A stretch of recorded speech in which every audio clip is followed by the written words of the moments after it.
nasaha kwa wale wanaosherehekea mwaka mpya wa Kiislamu.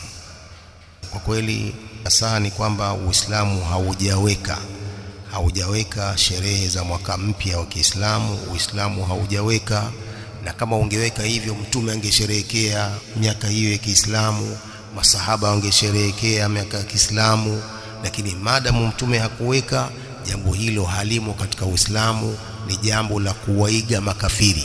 Makafiri wanasherehekea New Year, kwa hiyo baadhi ya wazushi nao wameona nao waweke New Year ya Kiislamu, lakini hakuna katika Uislamu sherehe za mwaka mpya kabisa. Kwa hiyo wanaoyafanya au watakaofanya ni uzushi, wanatakiwa wakome, wasifanye uzushi huo, wasitutulie ukafiri katika Uislamu, wasitie ukafiri katika Uislamu, wakawaiga makafiri wakasema kwamba ni mwaka mpya wa Kiislamu lazima tusherehekee.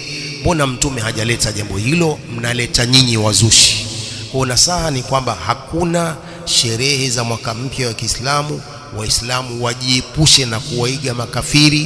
Dini yetu imekamilika, hatuna haja ya kuwaiga makafiri katika sheria, hatuna haja ya kuwaiga makafiri katika tabia zetu, hatuna haja ya kuwaiga makafiri katika manhaji yetu, hatuna haja ya kuwaiga makafiri katika itikadi, hakuna haja yoyote ya kuwaiga makafiri. Uislamu umekamilika.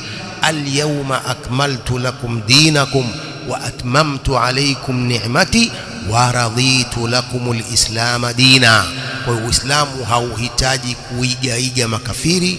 Uislamu una izz, Uislamu una utukufu, hatuna haja ya kuiga makafiri. Walillahi al-izza wa lirasulihi wa lilmu'minin walakinna almunafiqina la ya'lamun. Kwa wazushi wakome kuwaiga makafiri. Hakuna katika Uislamu kusherehekea mwaka mpya, wasitutilie ukafiri katika dini hii ya Kiislamu.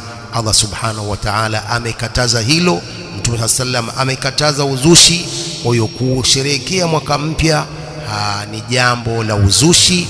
Uislamu haujaweka jambo la sherehe za mwaka mpya. Hadha wallahu a'lam, wa sallallahu wasallam wa barak ala nabiyyina Muhammadin wa ala alihi wa sahbihi ajma'in.